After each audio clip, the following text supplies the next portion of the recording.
todos. Bueno, estoy muy contenta porque hoy nuevamente tenemos un en vivo donde traeremos información muy poderosa para todos.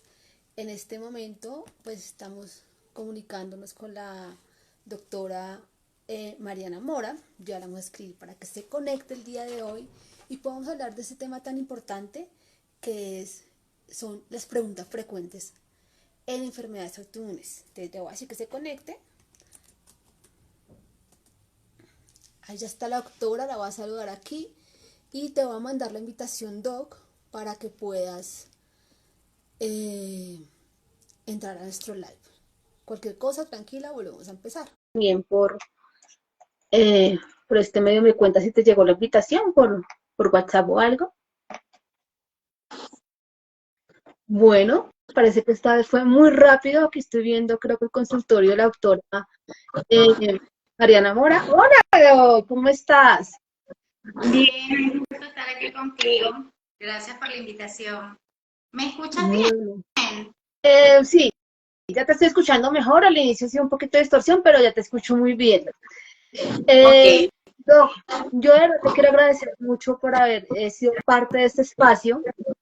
Cuando yo empecé a mirar personas que pudieran apoyar en esta temática, mm, pues vi tu publicación que hablabas acerca de las enfermedades autoinmunes. Claramente es una persona de fuera de Colombia medio nervio, ¿sí? Porque dije, bueno, no sé cómo venir en este tema, pero también me di cuenta que me das información muy linda y que tu interés en los pacientes es educar, ¿sí? Y a partir de allí, pues yo dije, ella es la persona.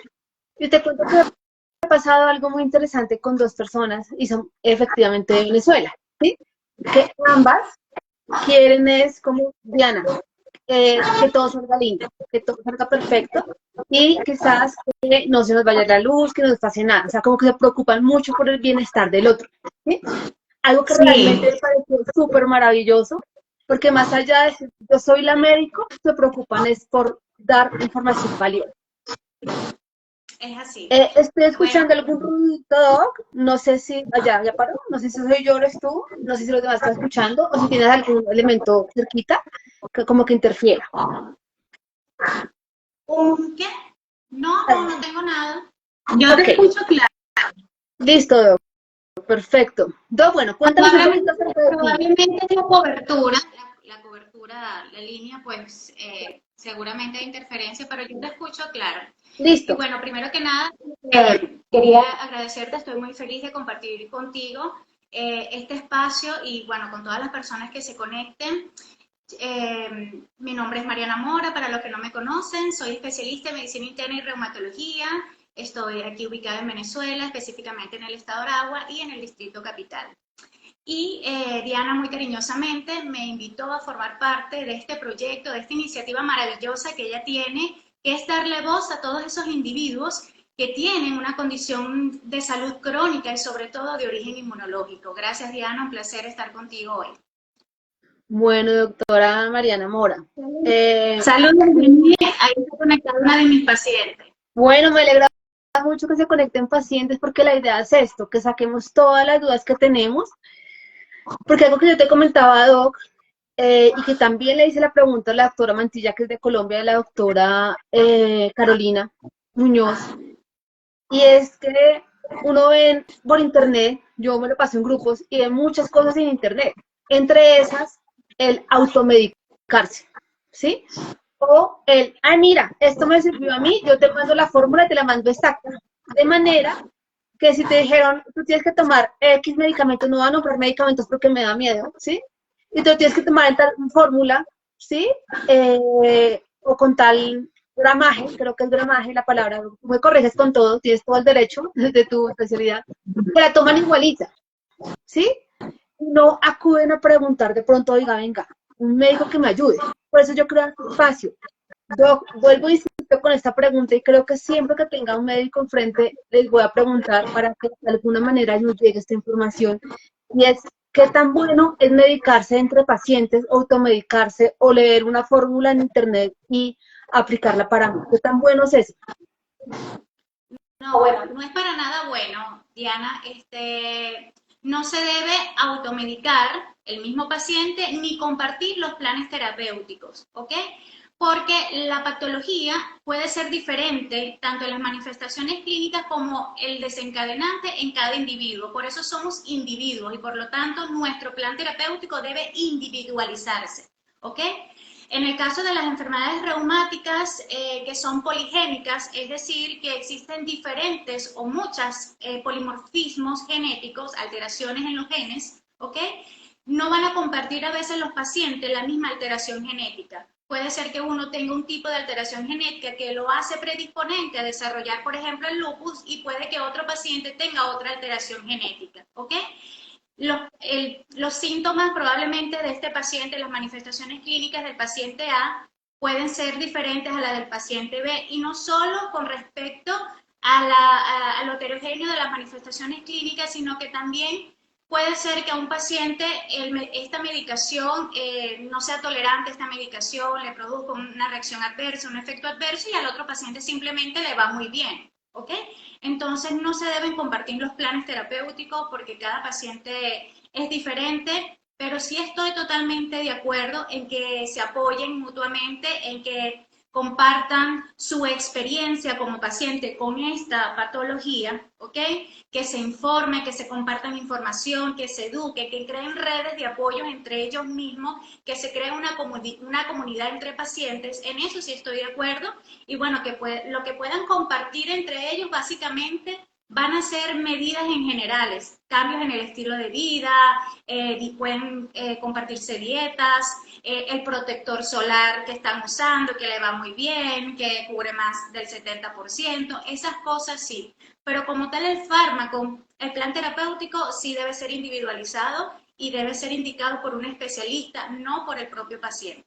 Entonces no lo aconsejo, no se aconseja, está mal. Digamos que parte de que seamos instrumento de vida es que todos somos totalmente diferentes, ¿cierto? Incluyendo las personas que tienen una enfermedad autoinmune o que no la tienen. Somos tan perfectos y somos tan individuales, como tú lo dices, tan individuos, que tener una fórmula parecida a otra, pues no va a ser. Sí, todos somos, el punto que puedes preguntar, lo que puedes hacer es preguntarle a tu médico qué tal va ese medicamento con tu tratamiento, ¿sí? Es importante que lo consultes. A mí me ha pasado mucho que me dicen como, oye, Diana, ¿qué te tomas? Me tomo Xita pasta y X otra pasta. Lo que te digo, no voy a decir nombres porque me da miedo que de pronto lo digan, ah, yo me tomé eso porque ya no me dijo, ¿sí? Y le funciona. Sí. Pero digamos, hay una pastilla que aquí en Colombia a todo el mundo le funciona para la atención, pero a mí me engloba. O sea, tú me das esa pastilla y a mí me engloba. ¿Sí? Yo me acuerdo que me dijeron, no, mira, yo doctora, mire, lo que pasa es que me dijeron que esta pastilla era mejor.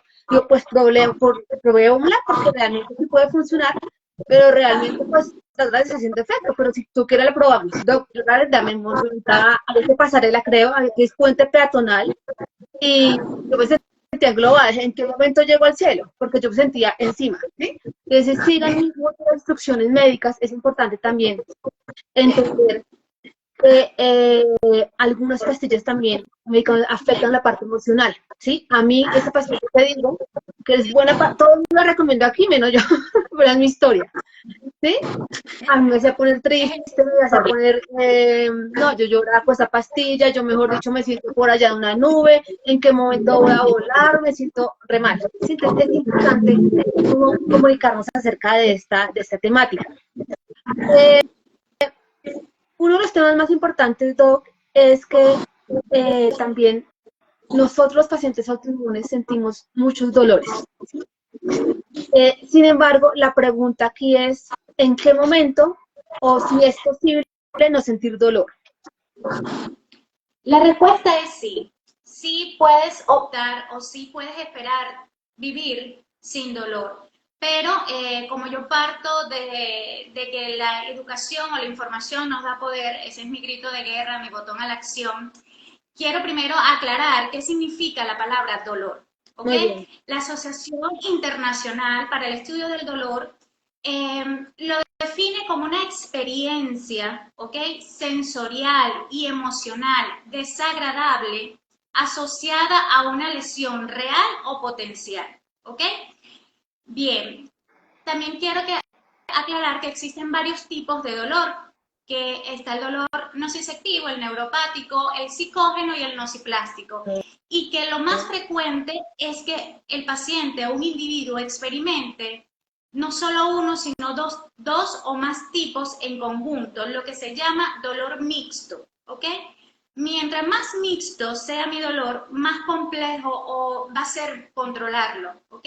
Se van a necesitar diferentes fármacos y medidas en general para controlar el dolor en el paciente porque está compuesto por diferentes motivos o diferentes causas. Entonces, primero es eso, entender que no solo es un dolor articular, no solo es un dolor muscular, que existe el dolor psicógeno, el dolor nociplástico, que pueden estar englobados varias cosas y que simplemente una sola medicación no te va a mejorar el dolor porque es un dolor compuesto, es un dolor mixto, que hay que tratarlo con diferentes fármacos o diferentes medidas para abarcar esa vía del dolor que se encuentra alterada, ¿ok? O comprometida. Ahora bien, respondiendo a la pregunta, sí podemos vivir sin dolor, ¿ok? El hecho de tener una enfermedad crónica e inmunológica no necesariamente estamos condenados a pasar o a tener una vida basada en el sufrimiento, ¿ok?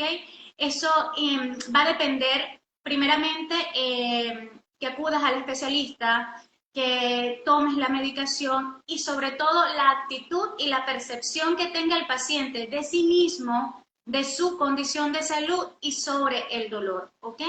Y también va a depender del umbral del dolor que tenga cada paciente. Hay pacientes que tienen un umbral de dolor más alto y otro más bajo y eso también va a influir. Pero sí, en definitiva, si puedes vivir sin dolor, si te apegas al plan terapéutico, si tienes adherencia a tu tratamiento, si tienes una buena actitud y percepción con respecto a tu enfermedad y al dolor, y si tienes conocimiento de tu enfermedad, si eres un paciente consciente y conoces qué es lo que te hace daño.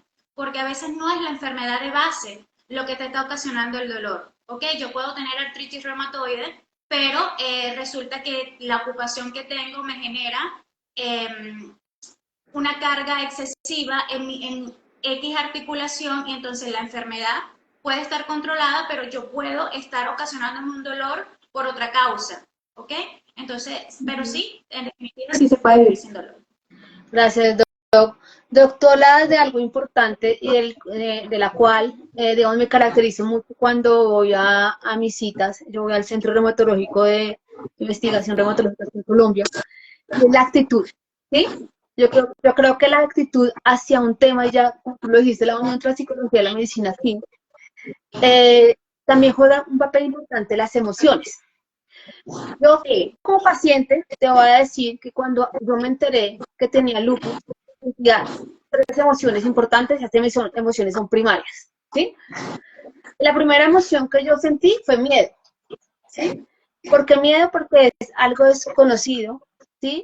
Porque te decían, en esa época, eso fue hace 23 años, imagínate la historia, o sea, soy máster en esto casi, pues tú no sabes a los 14 años, hagan cuentas de la edad, perfectamente pueden hacerlas, pero tú no conoces acerca del tema, ¿sí?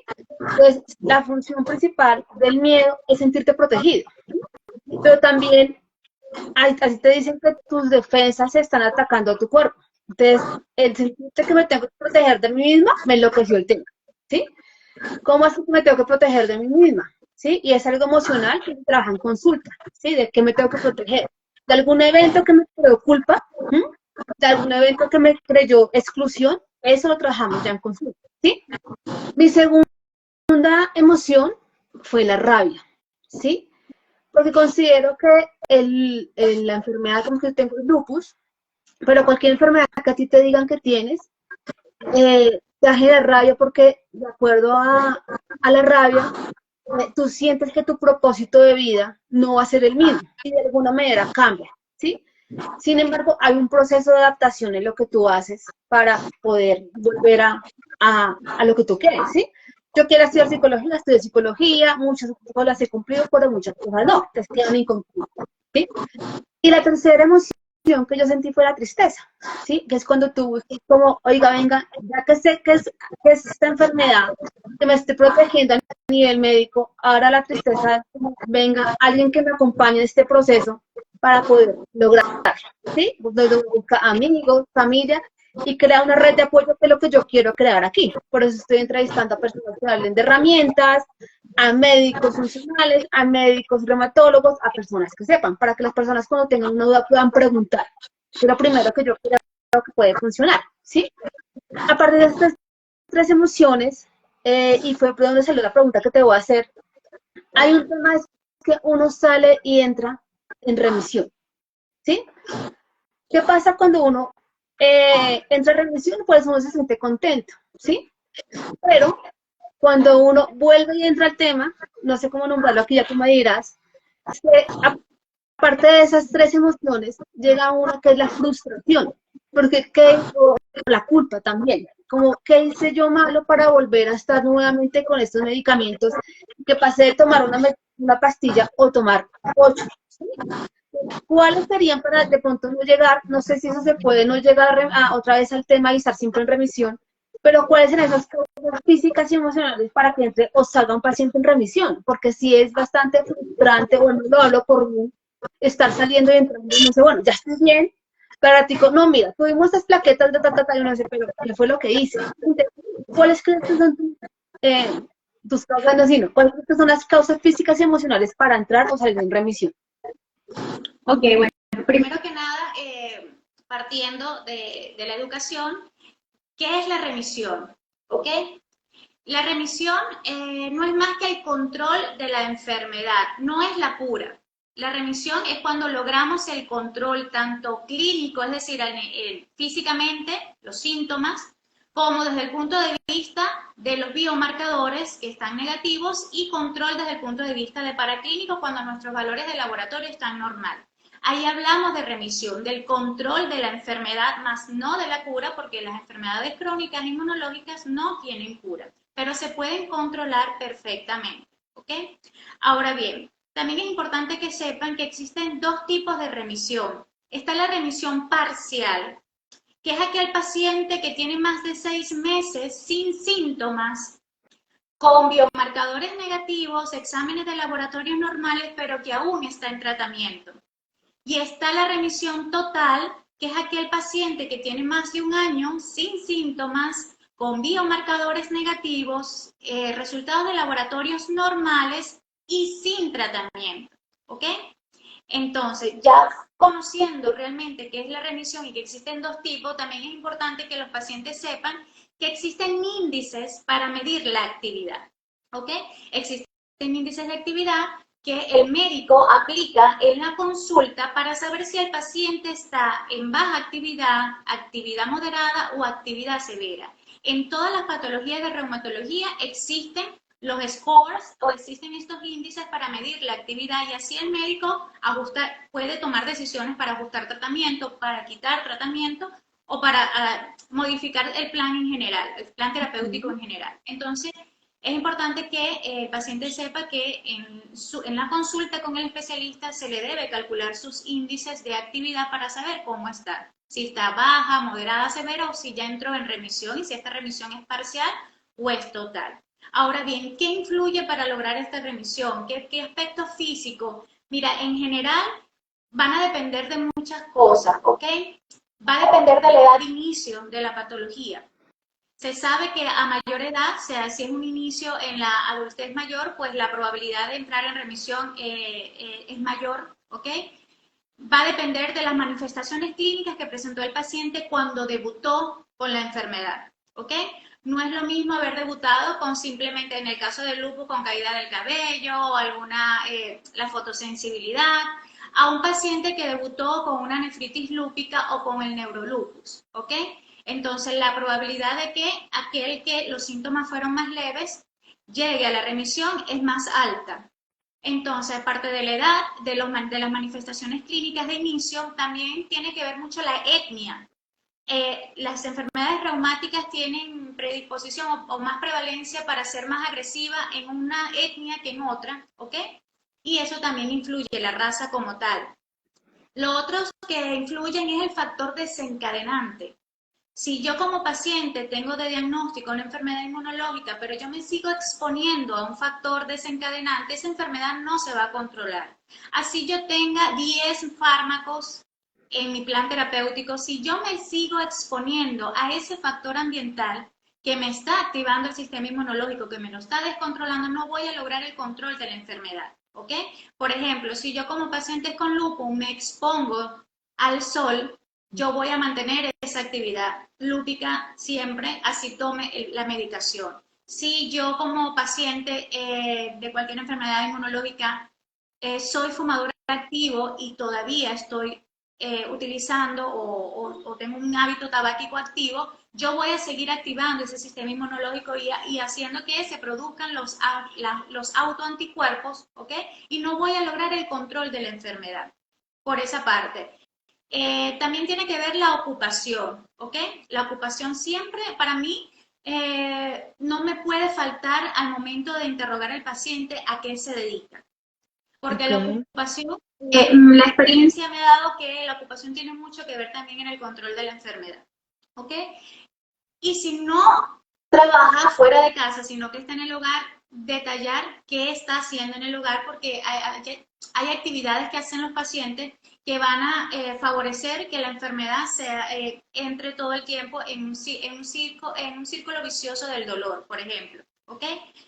Lo otro que va a depender en el caso de las enfermedades reumáticas con compromiso articular es el daño articular ya establecido, ¿ok? Si yo tengo un daño estructural en mis articulaciones, ya tengo una artrosis de moderada a severa, pues la remisión va a ser un poco más difícil con respecto al dolor porque la mínima actividad que yo hago me va a activar el dolor, ¿ok? Okay. Lo otro es los daños a órganos. Si yo tengo la mayoría de estas patologías son multisistémicas, no afectan simplemente un solo órgano, sino que afectan a varios.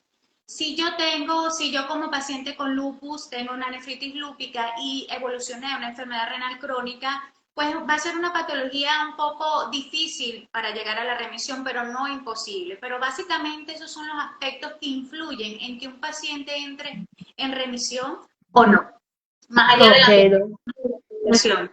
encantó tu respuesta, Doc. Y, y más allá de eso, pues otra cosa que me dicen a mí es que no solamente es con el sol, la luz LED y todo eso también, la luz que tenemos, las lamparitas que tenemos en la casa, todo eso también nos puede afectar. Entonces, yo puedo Sí, tener los efectivamente. mejores médicos del mundo, sí, los mejores fármacos, todo, sí, porque fármacos muy buenos.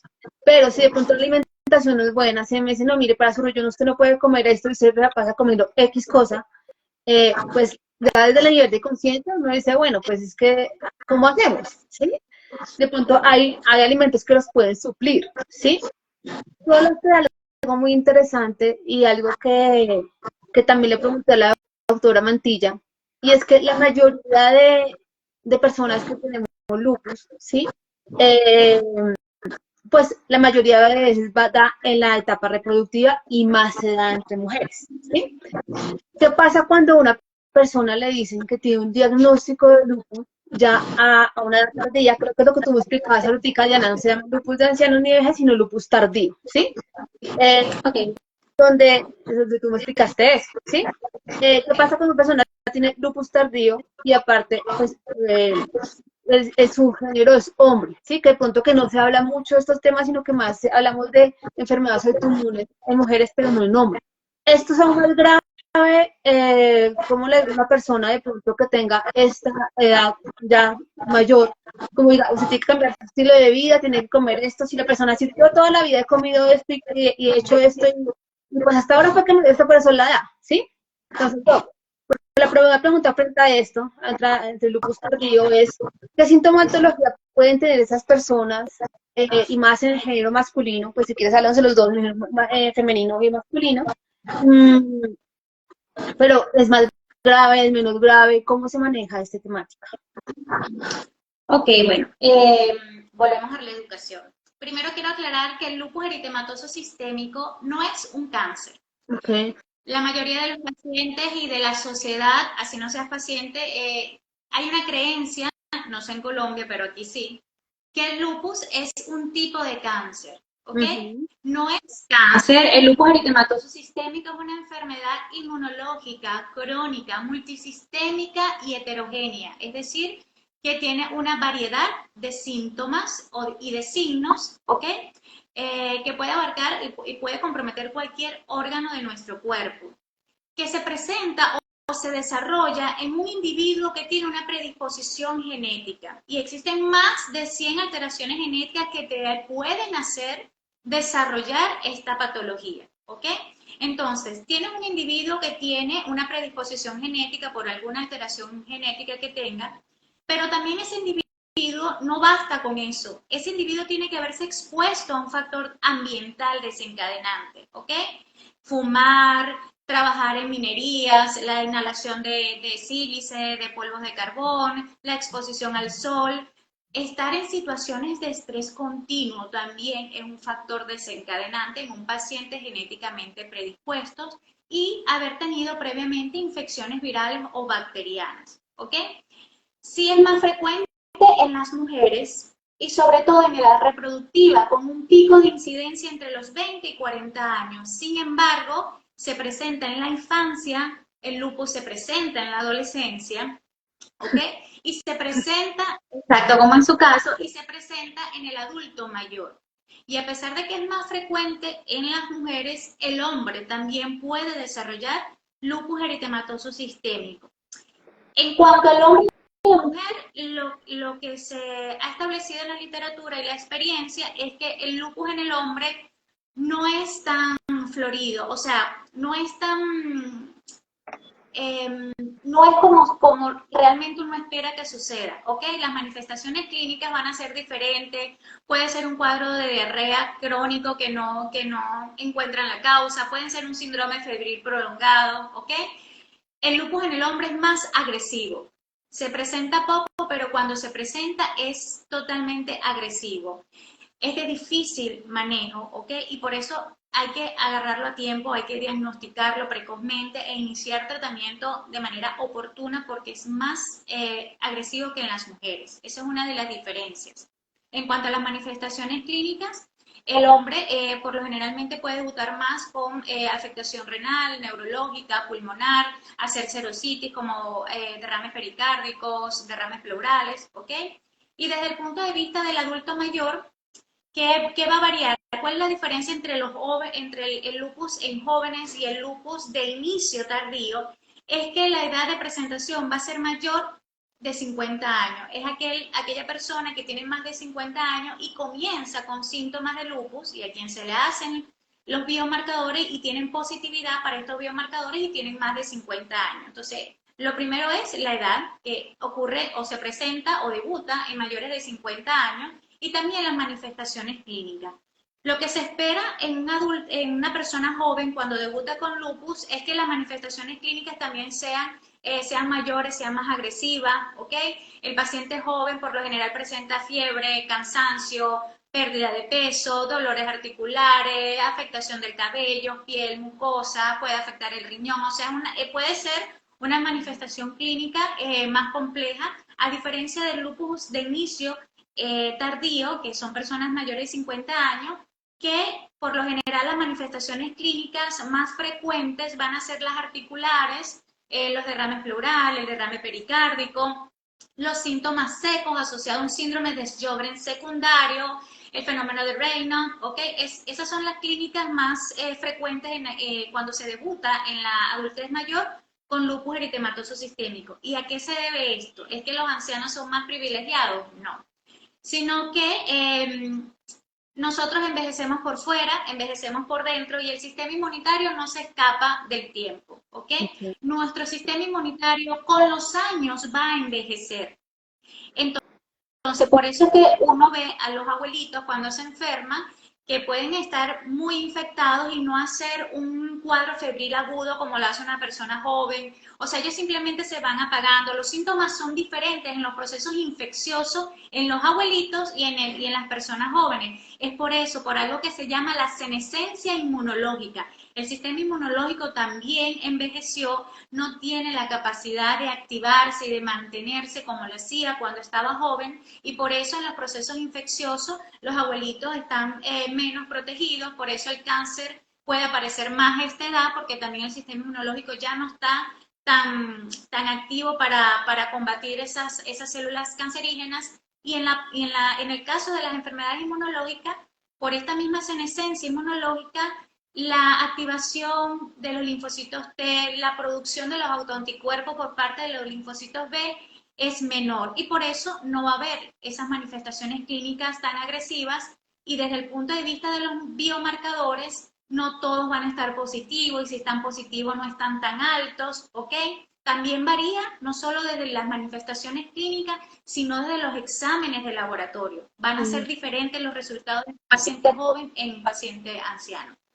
Ok, muchas gracias, Doc. Bueno, esta pregunta nos la hacen también lo que sigue una persona que sufre de artritis y ella se encuentra en un grupo de Facebook y le dijeron que podía afectarle el pulmón, ¿sí?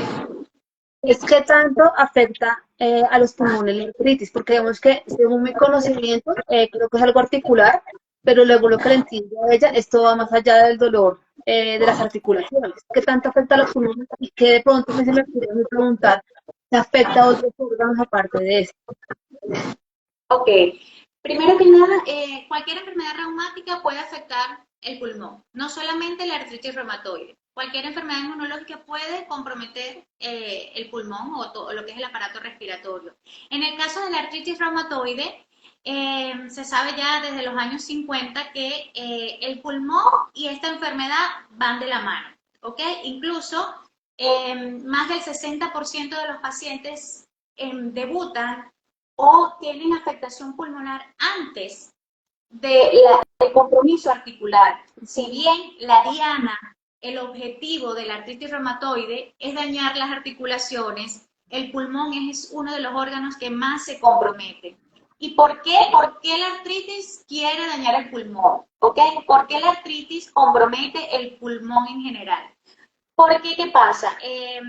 Nosotros tenemos una enzima, okay, trato de digerir la información para que sea más entendible para las personas que no son médicos. Nosotros tenemos una enzima que se llama la PADI4, ¿ok?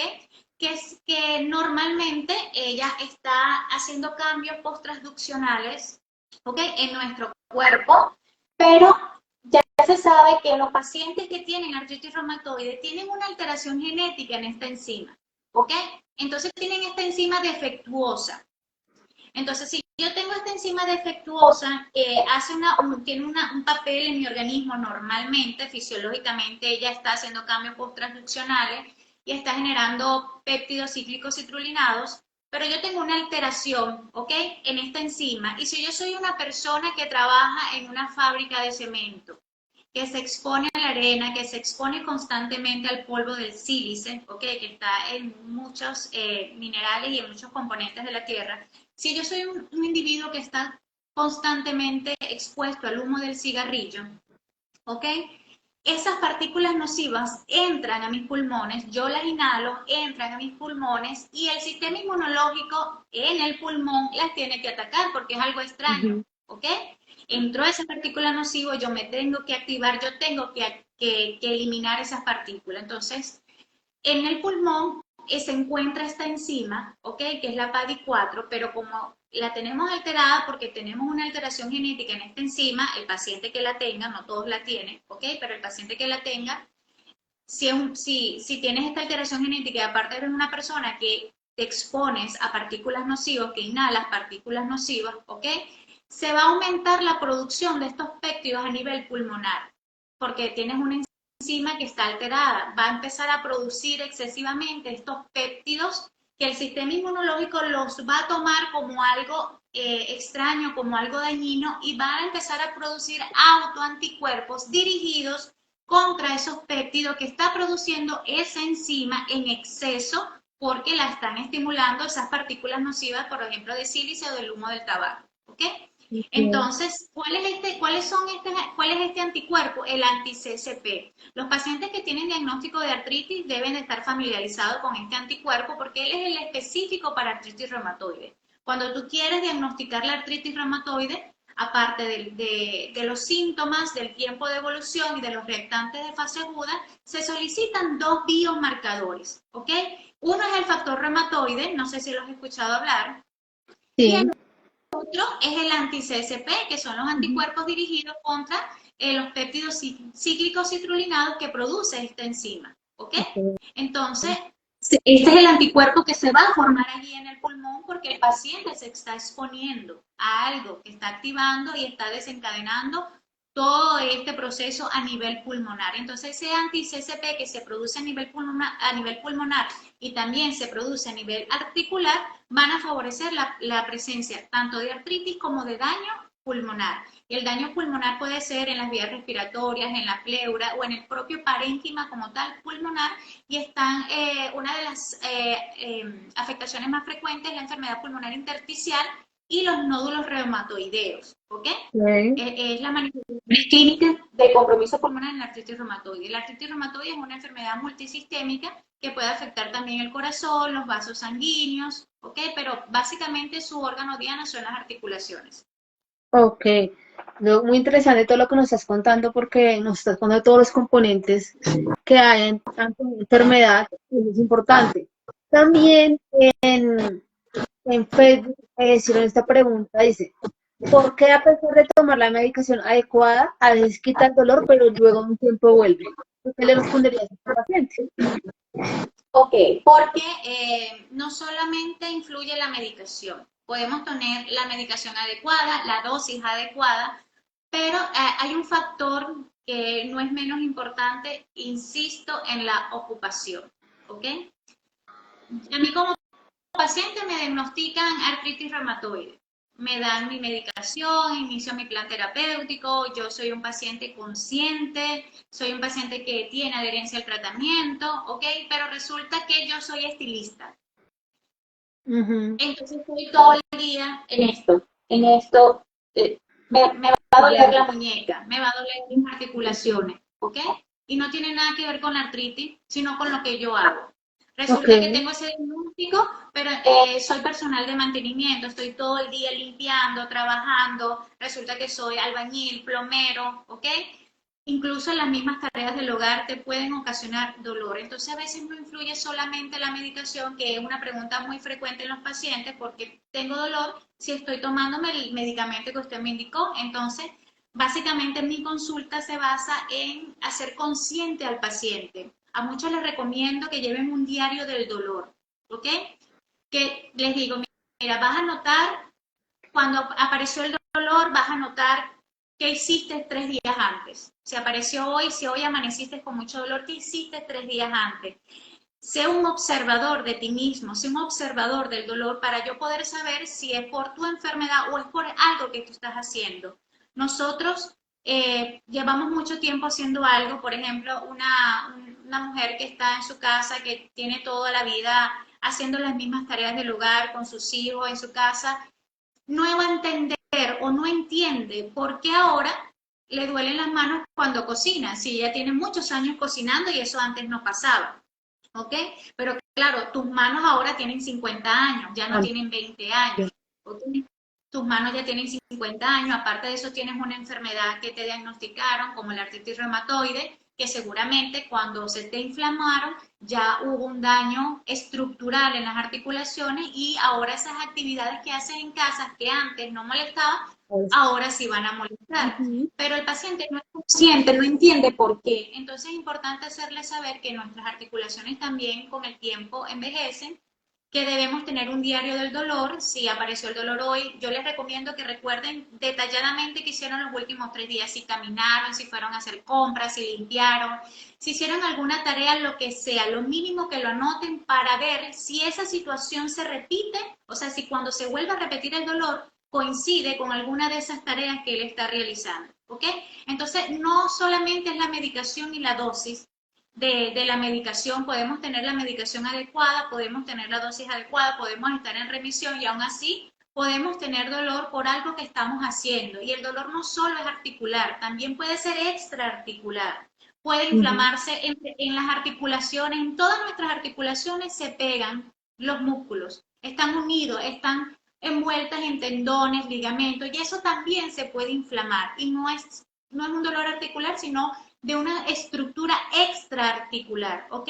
Cómo Ok. dormimos, las posiciones, cómo comemos, el simple hecho de sostener el celular, que hay muchas personas que se lo colocan acá, ¿ok? Que hacen esto. Entonces me duele este dedo, oye, ¿qué estás haciendo? Que te está lastimando este dedo, los celulares pesan, ¿ok? Me duele el cuello, ¿cómo comes? ¿Comes así? ¿Cómo lees? ¿Cómo ves la televisión? ¿Cómo usas tu teléfono? Entonces, eso es, mira, volverse un detective con el paciente para poder dar con alguna o mala posición o mal hábito posicional o con alguna actividad que está haciendo incluso en casa que le está desencadenando un dolor y que no es por la enfermedad de base. Bueno, aprovechando que dijiste lo del diario del dolor, voy a aprovechar para hacer una cuña. Y es que efectivamente, entre las historias destacadas de nosotros hay un lugar donde decimos que hay un recurso gratuito. Pueden mirar ese recursos gratuitos, hacen clic ahí, allí y hay un link que los invita a un diario del dolor y un diario emocional. Están juntos. O si lo quieren descargar, pues les va a decir que si que lo tengo que autorizar yo, pues yo lo autorizo después, pero para que la tengan, es una guía, ¿sí? No tiene que ser algo que tenga que ser al pie de la letra, que es una guía. Entonces les van a decir de pronto, ¿cómo me sentí hoy? ¿Sí? De pronto un día se sintió mal, pero es que tengo la cita hasta dentro de 15 días con mi doctora. Entonces, ¿qué pregunta le quiero hacer a mi médico? ¿Sí? ¿Cómo me siento a nivel Ok. emocional? ¿Qué comí? Que yo creo que me pudo haber hecho daño, ¿sí? Porque pronto no ni siquiera fue que caminé, sino que comí, ¿sí? Entonces, ahí también está. Y en ese día también está, como cuando tengo nuevamente cita médica, ¿sí? Para que te acuerdes que luego tienes que preguntarle en esa cita médica. Por si lo quieres cargar, o sea, esto no fue acordado, se los prometo que no. Lo dijo porque todos los médicos lo recomiendan que tengan un diario del dolor. Y pues yo, pues siendo psicóloga, pues le agregué la parte emocional por si lo quieren descargar. Ya saben que historias destacadas, recursos gratuitos y el diario del dolor emocional. Hay como cuña por si acaso. Dime. Buenísimo. O sea, mire, yo soy partidaria de que yo amo la psicología, ya te lo había mencionado anteriormente, que bueno, todas las especialidades, pero hablando de la mía, la reumatología y la psicología, ¿ok? Deben de ir de la mano. La reumatología y la psicología tienen que ir de la mano. A todos mis pacientes yo les solicito la evaluación por psicología, no porque estén locos, sino porque el psicólogo te va a dar herramientas, herramientas que nosotros no tenemos porque no nos enseñaron esas herramientas ni en la infancia, ni en la adolescencia, ni en la adultez. El psicólogo te va a acompañar, te va a dar herramientas para que tú entiendas, ¿ok? Tu condición de salud, para que tengas un mejor manejo de las emociones, porque es normal sentirse con miedo, con rabia, frustrado, ¿ok? Y la tristeza, porque te diagnosticaron una enfermedad crónica. Te dijeron, mira, vas a tener esta condición para toda la vida, entonces el paciente,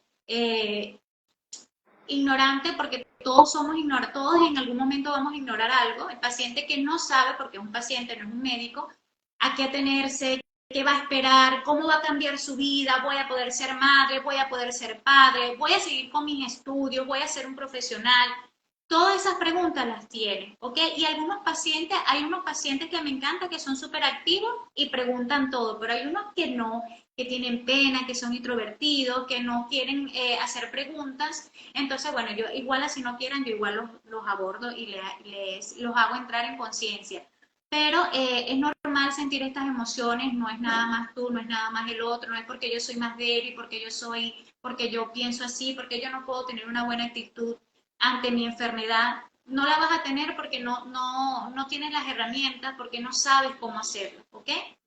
Si como paciente tú quieres tener una buena actitud, una buena percepción, quieres ser un paciente consciente y activo y no sabes cómo hacerlo, debes de ir al psicólogo para que el psicólogo te dé las herramientas y te enseñe cómo ser un paciente consciente, cómo ser un paciente responsable y activo con tu condición de salud, porque yo considero que para todo es importante la educación y la información, ¿ok?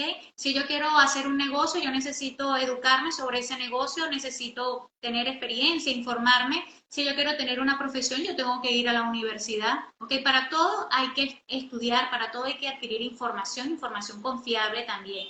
Esto no, el diagnóstico de una patología no está exento de esto, ¿ok? Yo como paciente necesito conocer mi enfermedad. Es importante que el paciente conozca su enfermedad. Yo le digo a los pacientes, nadie debe saber más de tu enfermedad que tú. ¿Ok?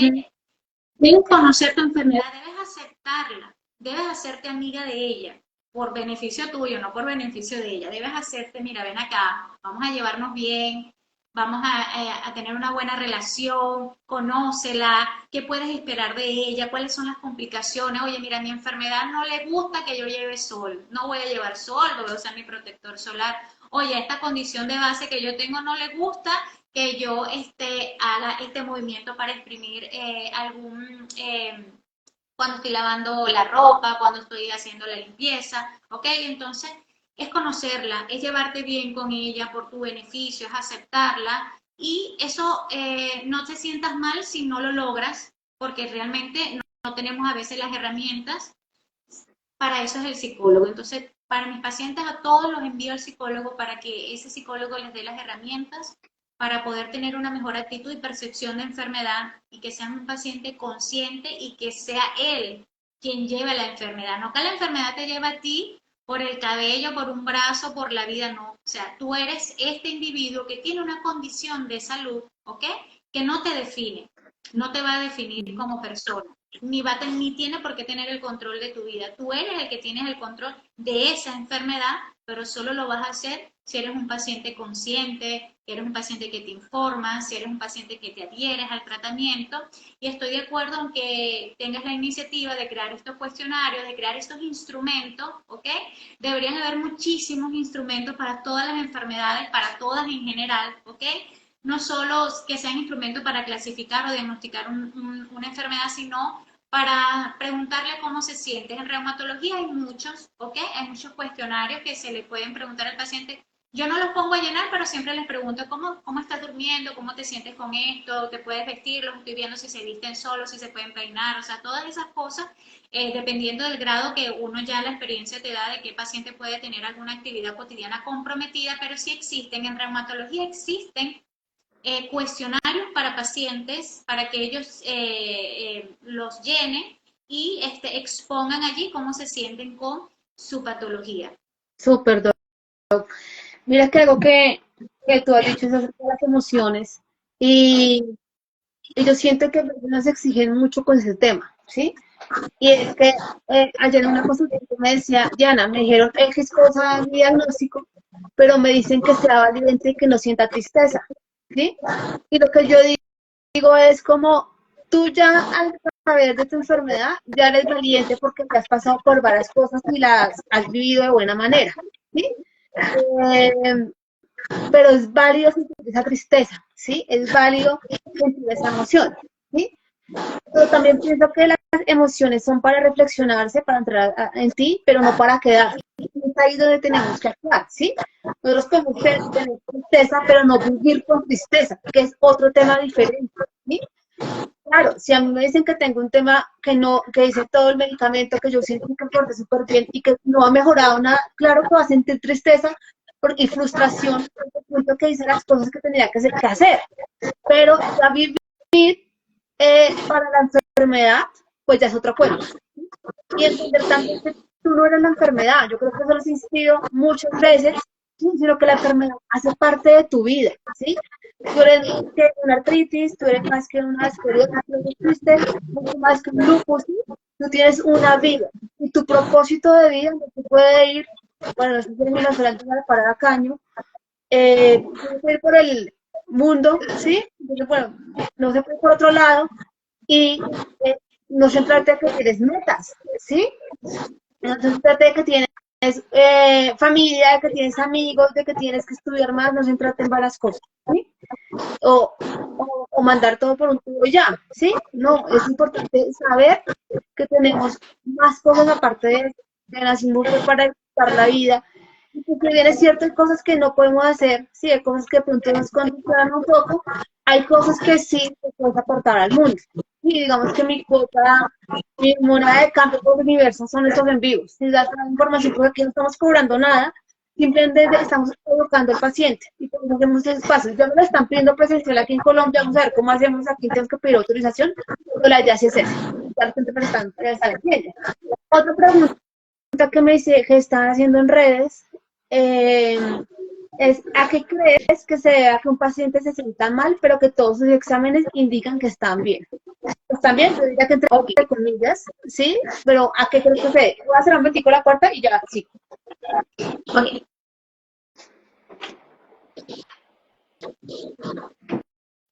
Perdón, listo, ya.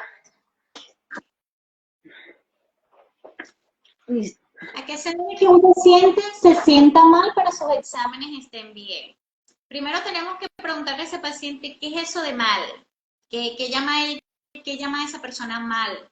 ¿Tienes dolor? ¿Te sientes mal emocionalmente? ¿Te sientes cansado? ¿Ok? Dependiendo de qué englobe ese mal que refiere el paciente, bueno, nos vamos al interrogatorio. Mire, yo soy un médico que para mí, bueno, no es el deber ser, pero todavía lo aplico. El 80% del diagnóstico me lo va a dar el paciente. ¿Ok?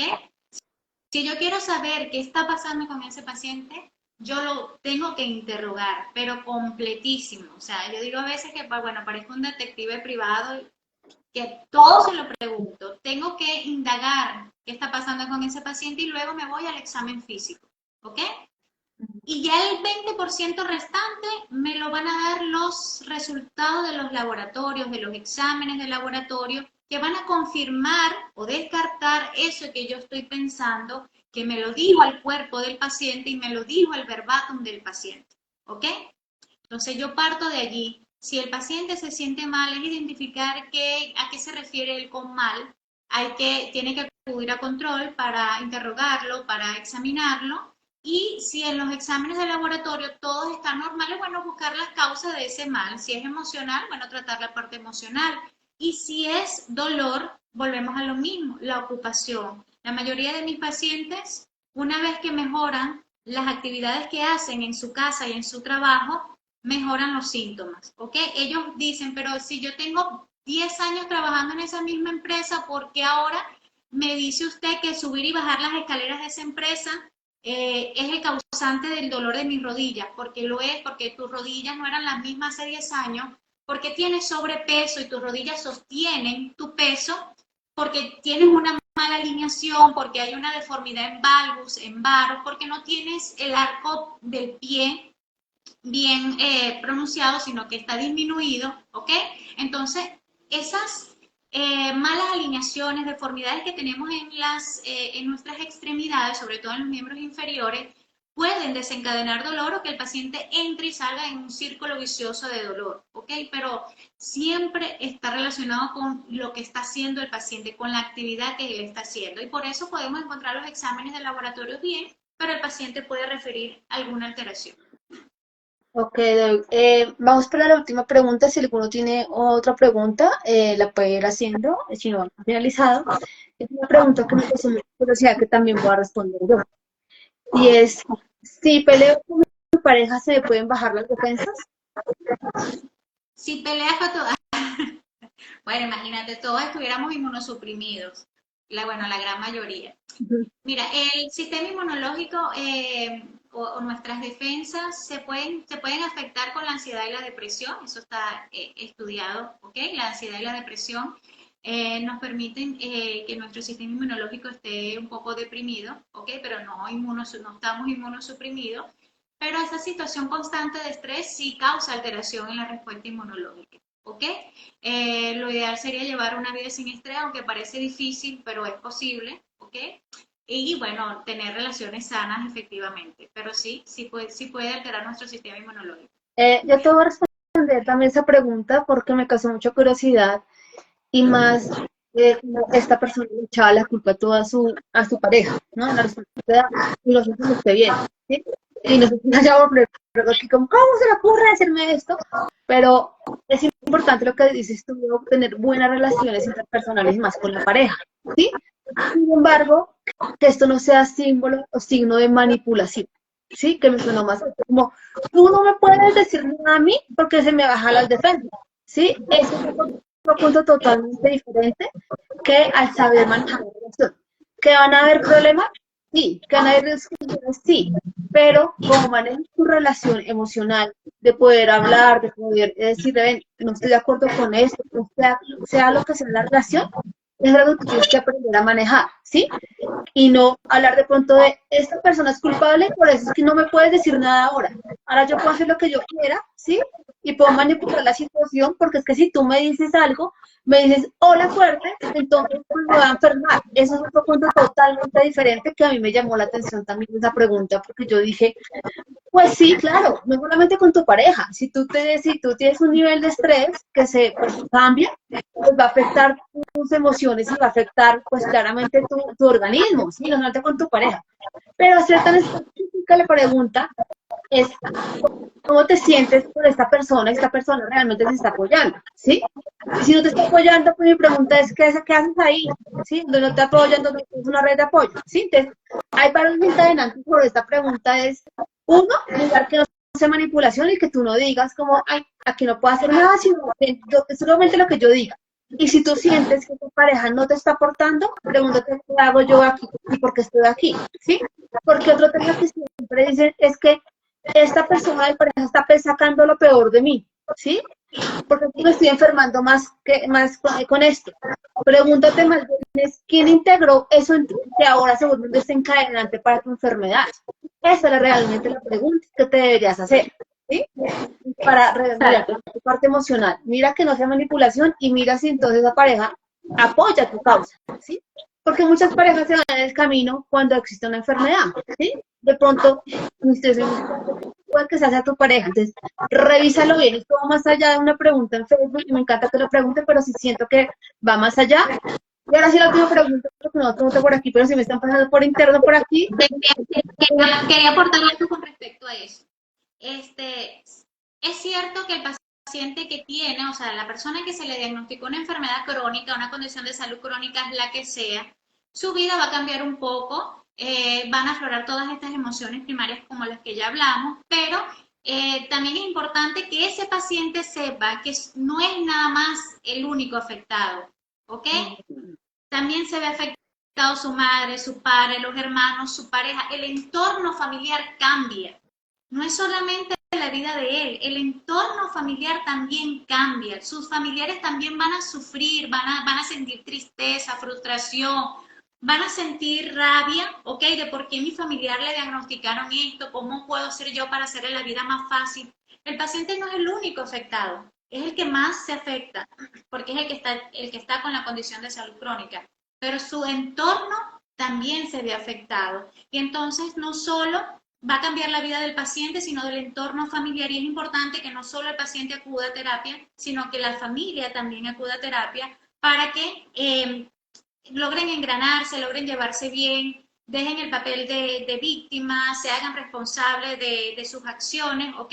Se evite la manipulación, pero no solo el paciente sufre, sufre toda la familia, ¿ok? Toda la familia, todo el entorno se ve afectado.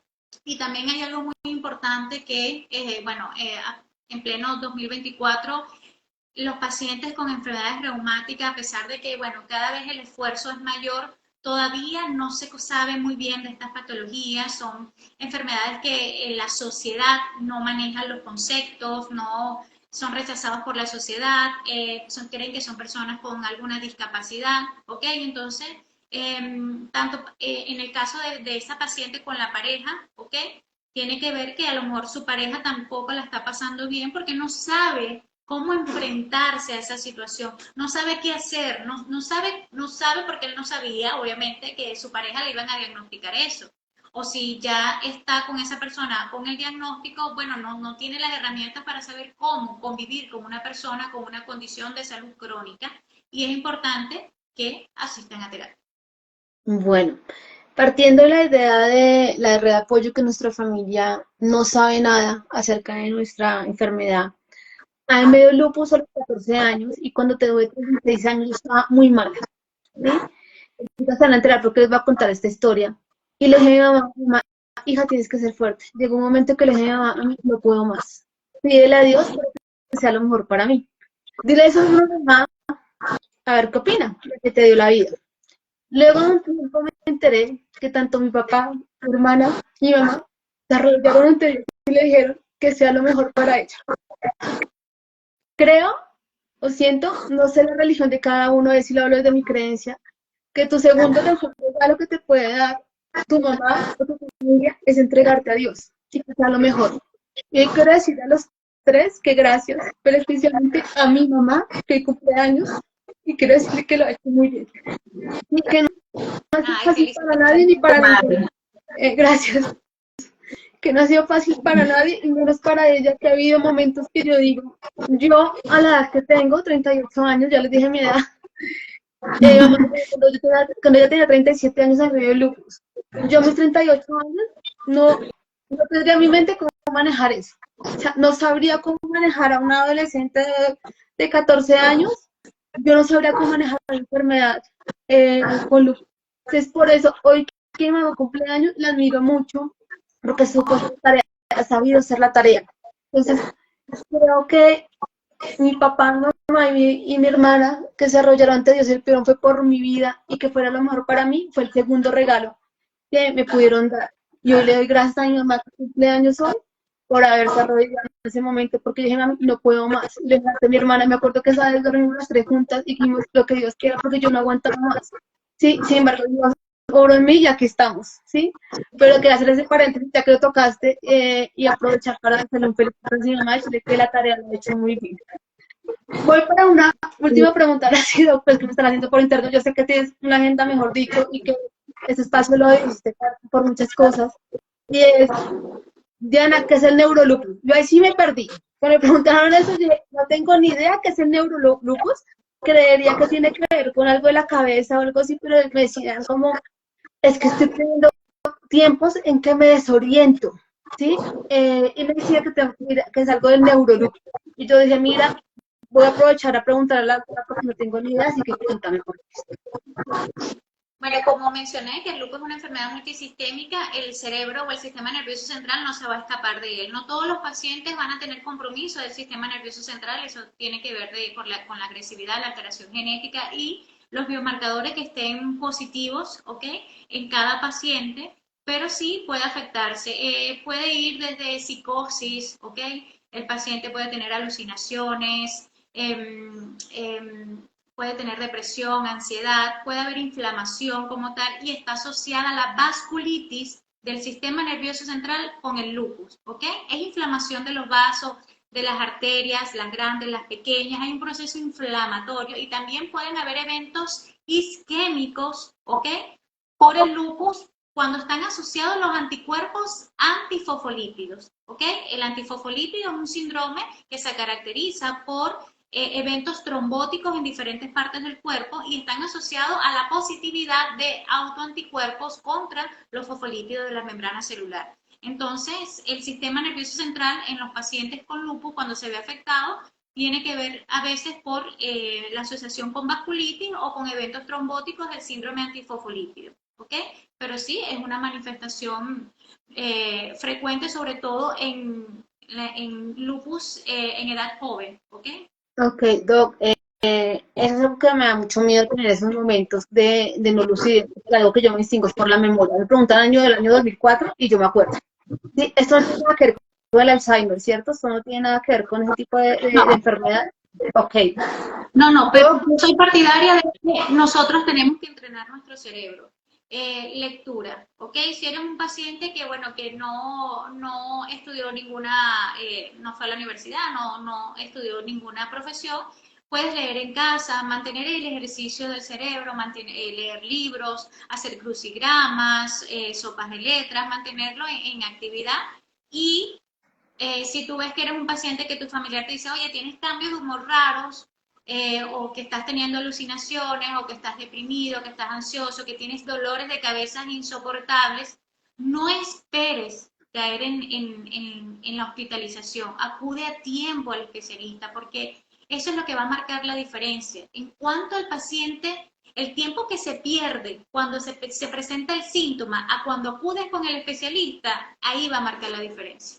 Ok, Doc, pues mira, creo que esas son las preguntas, digamos que no nos están haciendo, pues, no es por dármelas aquí, pero están dando felicitaciones y no preguntas. Después, creo que hasta aquí vienen las preguntas. Yo te agradezco mucho por el espacio que nos diste de esto ahorita, porque de verdad que nos llenamos de información muy valiosa, respondimos preguntas que muchas veces me hacen y yo no tengo ni idea cómo responderles, no tengo ni idea cómo hacer. Las personas que de pronto están entrando pueden ver el en vivo después por aquí, también lo vas a subir por YouTube, también te voy a mandar el link de YouTube para que tú si lo quieres enviar a tus pacientes. Recuerden también el diario del dolor y de la emocional para responder. Si en algún momento tienes más preguntas y te queremos volver a invitar, pues bienvenidísima porque creo que tenemos de mucha información. Mi última pregunta es lo que les decía, yo tengo unas historias destacadas como médicos de red de apoyo, para que les hagan preguntas. Preguntas y las hago públicamente para que quede constancia, no me hagan demandas después. ¿Tú quieres ser parte del círculo de red de apoyo para colocarte ahí por si te quieren preguntar algo? Sí, que no sean una consulta. Exacto. ¿Por qué? Porque o sea, el examen físico, como te dije anteriormente, el interrogatorio y el examen físico es importante, ¿ok? Entonces, muchos pacientes quieren que se les resuelva la situación clínica a través de un mensaje y no entienden que tengo que tocar al paciente, tengo que examinarlos, hacer un interrogatorio completo, exhaustivo, ¿ok? Y que simplemente con responder algo por WhatsApp o por las redes sociales no les voy a dar la solución. Entonces es importante que ellos sepan que si son preguntas simples, ¿ok? Si son, este es ¿qué protector de solar puedo comprar? Pero si van mira, mándame el plan terapéutico porque tengo lupus, porque tengo artritis reumatoide, eso no puede pasar porque eso es individualizado. Pero sí, si tienen alguna pregunta, igual yo siempre respondo por Instagram algunas preguntas que tienen los pacientes. Pero Igual. sí, mientras se pueda, sí, sí se puede, sí lo haré. Igual es valorar el tiempo del traumatólogo, ¿no? Como, oiga, digamos que la mayoría que hablamos como estoy en consulta y es muy dedicada a sus consultas, yo me doy cuenta, y es importante valorar ese estudio y no como que, oiga, doctora, venga, sí, porque es que eres tan único que tu examen tiene que ser único, tiene que ir a consulta, lo mismo me pasa a mí. ¿Sí? Doc, última pregunta que se me ocurrió aquí y es, ya para, ahora sí finalizo, doc, te lo prometo. Es, pensé que solamente era en Colombia, pero ya me di cuenta por preguntas en varios países latinoamericanos. Y es que hay veces un político, trama, no sé, que sea, no sé, ambiental, lo que tú quieras colocarle. Hay veces tenemos un medicamento y nos dicen, este medicamento está desabastecido. ¿Cómo será ahí?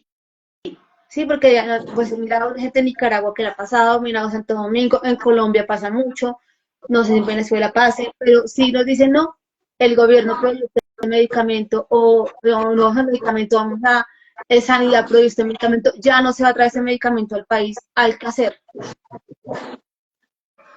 Bueno, no tengo conocimiento aquí en Venezuela de que el gobierno haya prohibido No, no, la no, no, venta de uno de no, los no allá, fármacos. sino en diferentes países. O sea, no acá, porque aquí sí pasa y en Nicaragua sí está pasando. Hay muchos fármacos que están aprobados por la FDA, pero y hay muchos que no, que son que si terapias alternativas, tratamientos naturales que no tienen la aprobación como tal sanitaria y por eso puede ser que los saquen del mercado. ¿Okay? Okay. Aquí lo que pasa es que a veces no se consigue algún fármaco, hay escasez de determinado fármaco, luego vuelve a aparecer y eso es lo que ocurre acá. Pero bueno, dentro de los fármacos que nosotros usamos, todos siempre están aprobados. Ok, listo. Esa es la última pregunta que me acordé de una chica de Nicaragua. La otra dijo, ay, a mí me está pasando lo mismo. Ay, me está pasando lo mismo. Ay, pues, dije, preguntemos porque pues hay medicamentos que no llegan y uno como qué hace. Doc, yo le quiero agradecer por el espacio. Eres muy amable, ha dedicado 1 hora y 10 minutos con nosotros. Nada, esperamos tenerte pronto y ya el otro año tenerte nuevamente con nuevas preguntas y nuevos momentos para nuestros pacientes. Te mando un abrazo de Colombia. Yo como te digo, Venezuela te ama. Yo estoy únicamente sus pacientes, pero tan buenas traumatólogas que Venezuela la ama. Listo, muchas Bueno, gracias. agradecida por esta invitación, porque seas una paciente consciente, ¿ok? Mantente así porque ese va a ser el éxito de tu vida, de tu condición de salud. Los pacientes, eres un ejemplo como paciente, ¿ok? Fíjese, ella estudió, es una paciente que cumple su tratamiento, es una paciente que se siente bien con sí misma y ese es el objetivo, ¿ok? Si hay algo que debe de tener en conjunto en el paciente y el médico es la remisión de la enfermedad. Ese es mi objetivo y debe ser el objetivo del paciente, ¿ok? Y bueno, siempre voy a estar disponible cuando se trate de educar y de hacer consciente al paciente para que tenga éxito en el control de su enfermedad. Bueno, muchas gracias, nos vemos pronto. Un abrazo para todos, muchas gracias por su espacio también para todos. Gracias. Adiós. Chao.